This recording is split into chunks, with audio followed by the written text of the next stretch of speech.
लोकसभा चुनाव जैसे जैसे नजदीक आ रहा है वैसे वैसे देश के राजनीतिक गलियारों में गर्माहट बढ़ती जा रही है। चुनाव से पहले प्रियंका गांधी और मायावती की मुलाकात को लेकर अब चर्चाएं छिड़ चुकी हैं। जी हां, जैसा कि आप जानते हैं कि उत्तर प्रदेश की सियासत कितनी जरूरी है लोकसभा चुनाव के लिए, तो ऐसे में यूपी के विधानसभा चुनाव से पहले कांग्रेस और बसपा के शीर्ष नेतृत्व के बीच बातचीत का सिलसिला शुरू हुआ था गठबंधन का। तब ये बातचीत अपने मुकाम तक नहीं पहुंच सकी थी, लेकिन तब से दोनों के बीच बातचीत हो रही है। राजनीतिक सूत्रों के मुताबिक पिछले महीने कांग्रेस की नेता प्रियंका गांधी और बसपा सुप्रीमो मायावती की मुलाकात भी हुई है। जी हां, यूपी के विधानसभा चुनाव से पहले बसपा कांग्रेस की गठबंधन की चर्चा तेज थी। तब तय हुआ था कि 125 सीटों पर कांग्रेस और शेष 278 सीटों पर बसपा लड़ेगी। खबरें लीक होने के बाद सत्ता पक्ष की ओर से ऐसी परिस्थितियां पैदा कर दी गई कि दोनों पार्टियों को कदम पीछे खींचने पड़े।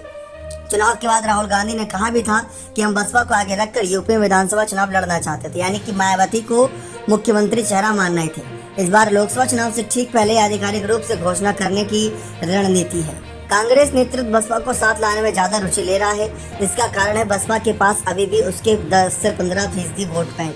कांग्रेस के प्रदेश अध्यक्ष अजय राय का बागेश्वर विधानसभा सीट को लेकर सफाई खराब दिया गया बयान भी इसी से जोड़कर देखा जा रहा है। चर्चा है कि अजय राय ने बयान हाईकमान के इशारे पर दिया है ताकि बसपा को एक कंफर्ट जोन में लाया जा सके। लेकिन जिस तरीके से प्रियंका गांधी और मायावती की मुलाकात की चर्चा शुरू हुई है, ये मुलाकात कितनी देर तक की थी, क्या बातचीत हुई, क्या हुई भी या नहीं हुई, क्योंकि खबरें तो आई हैं लेकिन इस बात की पुष्टि हुई नहीं है। अब ऐसे में इस बात की चर्चा होगी कि क्या कुछ आगे फैसला लिया जाएगा। लेकिन जिस तरीके से इस मुलाकात को लेकर यहाँ पर तमाम खबरें, तमाम राजनीतिक सूत्रों के मुताबिक खबरें हैं, तो ये अपने आप में बहुत अहम हो जाता है कि कैसे आगे की रणनीति बनाई जाए। क्योंकि कहा यह जा रहा है कि कांग्रेस पार्टी इस समय उत्तर प्रदेश में सपा से ज्यादा बसपा पर भरोसा जता रही। भले ही 10-15% या 12% वोट परसेंटेज बता हो, लेकिन सीटों के मामले बसपा आगे है। और सीटों के मामले बसपा 2004-2009 में भी काफी कदम आगे थी। तो उसी को ध्यान में रखकर कांग्रेस पार्टी इस समय रणनीतियां बना रही है। मायावती को साथ लाने के लिए प्रियंका गांधी को हथियार बनाया जा रहा है, क्योंकि प्रियंका उत्तर प्रदेश की प्रभारी रही है। तो ऐसे में मुलाकात की जो खबरें बताई गई, अब इस मुलाकात की खबरें में सच्चाई कितनी है और कितनी अफवाह है, ये तो आने वाला पता समय बता ही देगा।